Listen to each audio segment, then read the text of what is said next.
Good evening and welcome to the Shelby Community Band concert titled Cozy Christmas. My name is Angelo Anton and I am the conductor of this group. Out of curiosity, who is here hearing the band for the first time tonight? Show of hands. Awesome, look at all those new folks. Welcome, it's so glad to see everyone here. As the title suggests of our concert tonight, we're presenting music that has a sense of warmth and good feelings and makes people generally really appreciate the time of year that we're in. Our first piece was called A Holiday Gallop by Randall Standridge. So the name gallop in a dance is a lively country dance style named after the gallop of a horse. The gallop was first introduced in Paris in the 1820s and is considered a forerunner to the polka. An even livelier version of the gallop is called a can-can, which is a style of music made popular by the famous Offenbach piece called Can-Can. You probably heard it in like Bugs Bunny cartoons. A gallop is also traditionally played in a two-feel, which it sounds kind of like a march. Randall Standridge's composition takes the gallop style, but rather than using original melodies, he takes well-known Christmas tunes as the melodic material. He then treats it in that two-quick feel, and there may be a test after the concert, so if you're paying attention, make sure you're ready for that, okay? Our next piece is called Under a Winter Sky. And the composer, who was born in Japan, writes the following about her piece. She says, "I love the winter season, perhaps because I was born in February. My hometown is known for its cold weather in the winter. In fact, my name, Yukiko, means snow girl. My parents gave me this name because it was snowing on the day I was born. Before I started to write this piece, various images depicting the scenery of a snowy morning developed in my mind. Imagine that there is no wind, no sound, and it's a very clear morning. I hear this sound of an organ playing a traditional chorale somewhere in the distance. This is the scenery of the imagination for this piece. As you listen, you will hear the chorale in the beginning, simple and beautiful. This represents the clear morning that she spoke of.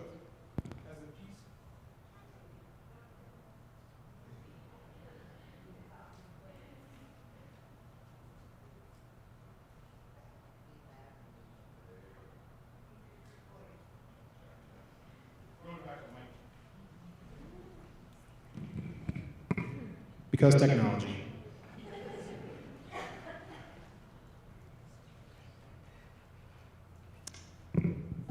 All right, so anyways, as this piece represents the clear morning, you hear the beginning section, that's the chorale, and as it progresses, there is a more dissonant, urgent sound, which to me evokes the images of cold, blistering snowstorms that we are accustomed to here in the Midwest, except for now. This piece returns to the chorale and ends joyously and subtle. We hope you enjoy Under a Winter Sky.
one of my favorite phrases. And now for something completely different.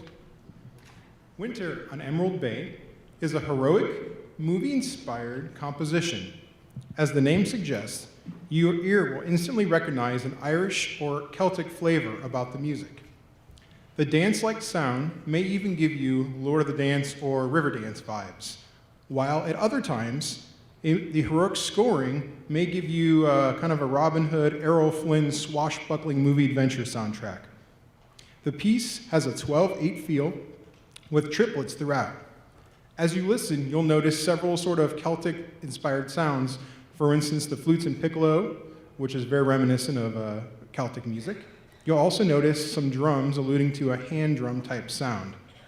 All of these fun elements are packaged together with an original, exciting melody, great French horn licks, and an overall great piece to celebrate what winter on Christmas might be like in a fictional Emerald Bay. So we hope you enjoy Winter on Emerald Bay.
Our next piece is by composer Irving Berlin, who was born in 1888 in Russia, an area that is now known as Belarus. He arrived in the USA at the age of 5. He published his first song at the age of 9, receiving just 33 cents. Imagine what you were doing at the age of 9. It probably wasn't making music. His first international hit was Alexander's Ragtime's Native Russia, which also, quote, flung itself into the ragtime beat with an abandon bordering on mania. Over the years, he was known for writing music and lyrics in the American vernacular, uncomplicated, simple, and direct, with his stated aim to, quote, reach the heart of the average American, whom he saw as the real soul of the country. In doing so, Walter Cronkite said at Berlin's 100th birthday tribute that he, quote, helped write the story of his country, capturing the best of who we are and the dreams that shape our lives. He wrote hundreds of songs, many becoming major hits, which made him famous before he turned 30. During his 60-year career, he wrote an estimated 1,500 songs, including scores for 20 original Broadway shows and 15 Hollywood films, with his songs nominated 8 times for Academy Awards. Many of his songs became popular themes and anthems, including Alexander's Ragtime Band, Easter Parade, Putting on the Ritz, Cheek to Cheek, White Christmas, Happy Holiday, Anything You Can Do, I Can Do Better, and There's No Business Like Show Business. Berlin's songs have reached the top charts 25 times and have been extensively re-recorded by numerous singers, including this list, wait for it, the Andrews Sisters, Perry Como, Al Jolson, Fred Astaire, Louis Armstrong, Frank Sinatra, Dean Martin, Elvis Presley, Judy Garland, Barbra Streisand, I'm just picking out of a list, Sarah Vaughan, Billie Holiday, Doris Day, Bob Dylan, and the list goes on, including Lady Gaga and Christina Aguilera. Irving Berlin died in 1989 at the age of 101 years old. Composer Douglas Morris said that Berlin was someone who caught and immortalized in his songs what we say, what we think about, and what we believe. Composer George Gershwin also called him the greatest songwriter that has ever lived, and composer Jerome Kern concluded that Irving Berlin has no place in American music. He is American music. Our arrangement tonight, called Irving Berlin's Christmas, features Happy Holiday, I've Got My Love to Keep Me Warm, Count Your Blessings Instead of Sheet Snow, and White Christmas. And unfortunately, because the world we live in is weird, we had a last-minute change because of illness. Our soloist tonight was supposed to be Melody Sims, but she managed to pull some strings and get us someone who is equally as strong. Tonight is Aaron Benedict singing the solo. So if you'll please welcome Aaron Benedict for solo.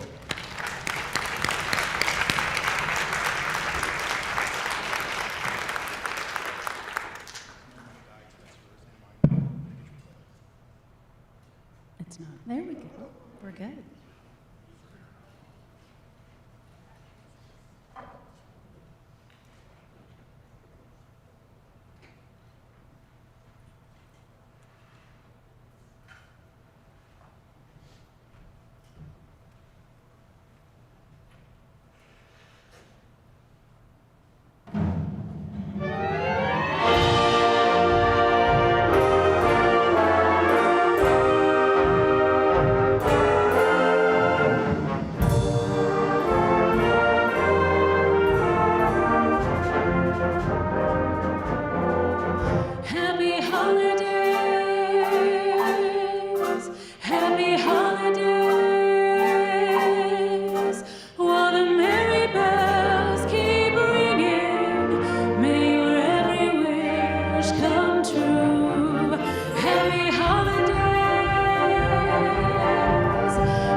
taking about a 10-minute intermission here, so feel free to visit out in the lobby. We've got a contraption out there we lovingly call Feed the Tuba. It's a device that one of the band members made, and any donations tonight go right back into the performances and the soloists and all the things you see. So we'll see you in about 10 minutes with some fun tunes, and including sleigh rides. So see you in about 10.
Thank you. That first piece that we opened with was called A Christmas Festival. And it's what I would consider to be a kind of staple in the band world, along with another Leroy Anderson song that you'll hear later. Leroy Anderson actually is a fairly interesting fellow. He was born in 1908 in Massachusetts. He attended Harvard, where he received his bachelor and master's in music in 1930. As a graduate student, he actually became the director of the Harvard Band, writing numerous arrangements for the group. Eventually, he also earned PhDs in Scandinavian and German languages. A gifted linguist, Leroy eventually mastered Danish, Norwegian, Icelandic, German, French, Italian, and Portuguese, in addition to the English and Swedish of his upbringing. Not thinking that a career in music held much promise, he intended on becoming a language teacher. He applied for and was offered a position at a private school in Pennsylvania. At the last moment, he decided to give music one final try and sent his regrets to the school in Pennsylvania. This turned out to be a pivotal decision for him. After hearing Anderson's arrangements for band, then conductor of the Boston Pops, Arthur Fiedler, asked Leroy to do an arrangement of several Harvard songs. This began a connection with the orchestra for several years. World War II pulled Mr. Anderson in as an interpreter for the Counterintelligence Corps of the U.S. Army. Following the war, he was assigned to the Pentagon as a chief of the Scandinavian Department of Military Intelligence. Say that 10 times fast. He continued writing music during this time. A Christmas Festival was written in 1950 and was originally recorded by the Boston Pops. The popularity of Leroy Anderson's music was rapidly spreading around the world. By 1952, Leroy had established himself as a preeminent American composer of light music. The tunes included in A Christmas Festival were Joy to the World, Deck the Halls, God Rest You Merry Gentlemen, Good King Wenceslas, Hark the Herald Angels Sing, Silent Night, Jingle Bells, and Oh Come All Ye Faithful. So really a lot of great arrangement in that piece. Our next selection is called The Light Shines in the Darkness. Certainly as we've gone on to winter in the last few months, we've steadily been losing daylight. The title can quite literally refer to that light, or perhaps, if you would, even a lighthouse on a dark and rocky shoreline. This beacon guides ships to safety that otherwise might have been destroyed by the rocks of the shoreline. This beacon also serves as hope to those ships that are lost at sea.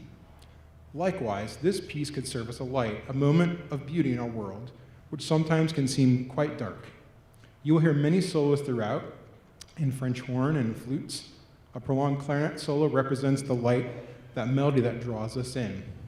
This continues to be passed around the band until the full band comes in, sounding that gorgeous melody. And then it kind of comes to a close kind of in the same way it began.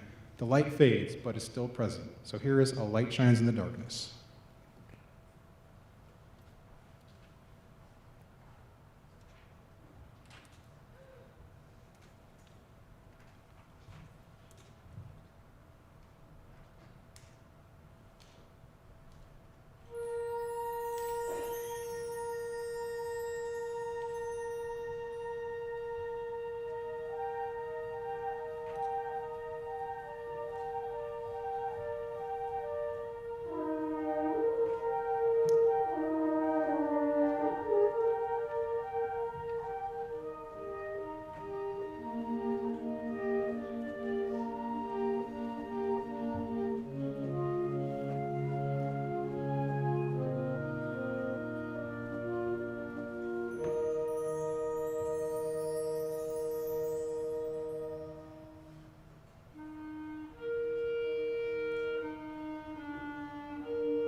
I also wanted to take a second, since we have so many new folks, to talk about kind of the band and who we are and what we do. So the band is made up of ages. We've got, freshmen in high school all the way up to very experienced players and ever in between. We make up people who are teachers, retirees, mechanics, mental health therapists. Pretty much any job you can think of is represented. So it's a wide range of ability, a wide range of experience, a wide range of age. And nonetheless, everyone comes together every week to put on such a quality product. And it's something we're trying to get out into Shelby County, that our mission here is to provide quality music, to promote band music in the world here as well. We're also a 501c3, which means we're a nonprofit. So any donations that are made not only are tax deductible, they go right back into what we're doing here tonight. So the planning, the facilities, the music, our soloists, we have rehearsal spaces, all that stuff, just like in your school programs, costs money. And all of that is self-funded. So the band members pay dues to cover that, and we also fundraise. So we're really appreciative of anything you can do tonight. If the music moves you and you're feeling in the spirit, this is all going to go right back into the next performance that we have and future performances to make this group viable. So think about it. We would appreciate it. Our next piece is sort of a simple premise. What if you were to take Christmas songs and present them in the styles of famous Westerns? That's exactly what the Cowboy Christmas achieves. So, throughout, you're going to hear several musical references to well-known Westerns like The Magnificent Seven. Are you feeling lucky, punk? Because you might even hear some Clint Eastwood references in there. There are woodwind passages that allude to Aaron Copland's Hoedown from Rodeo, and the ending may even have you thinking, beef, it's what's for dinner. So hold on to your hats, partners. We're putting together a posse and we ride out at sunrise. Here's Cowboy Christmas.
Before our last piece tonight, I want to do some thank yous and acknowledgments.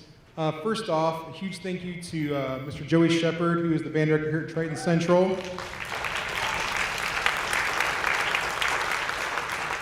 He's allowed us to graciously be a part of the performing here at Triton Central. We're usually in a couple rehearsals beforehand. They always make us feel very welcome here and allow us to perform in this awesome venue. He always makes us feel like we're at home, and it's wonderful to be able to come in and just not worry about all the setup and things behind the scene. Second, in the back in the dark, is Mr. Todd Trimble, who's running not only the sound but also the live stream at home, so give him a round of applause.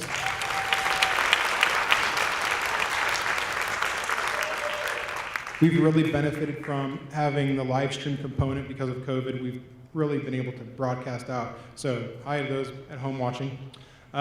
Make sure to like and subscribe. Also, we want to thank Trisha Trimble, who has kind of been the other hand to Mr. Shepard. She's been here helping us get set up and do things when Mr. Shepard had to be in like 4 meetings at once. So please give her a round of applause as well.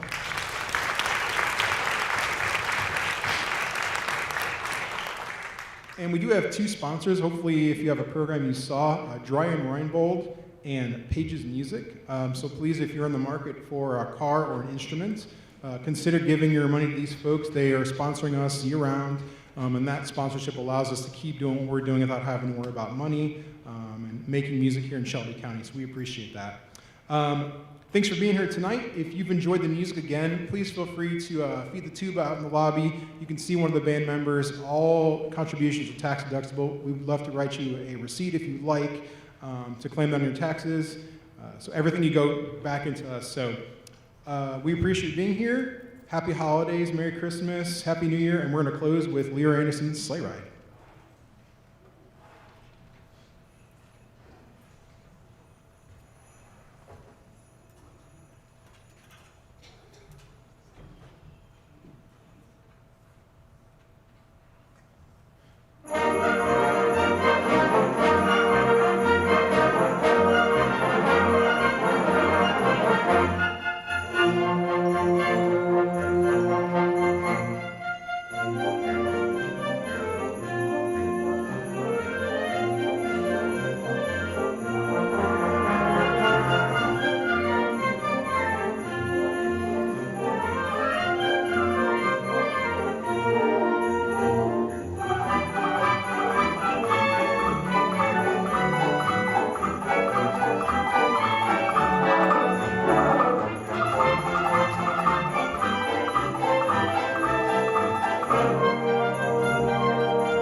I should know how to work this mic. I am Christy Miller-Leeser. I am the band board president, and I have a gift for Angelo, but he can't open it until I talk about him. We appreciate his talents, his skills, and his leadership, and I made a list of all the things so I wouldn't forget, and just because it's so long.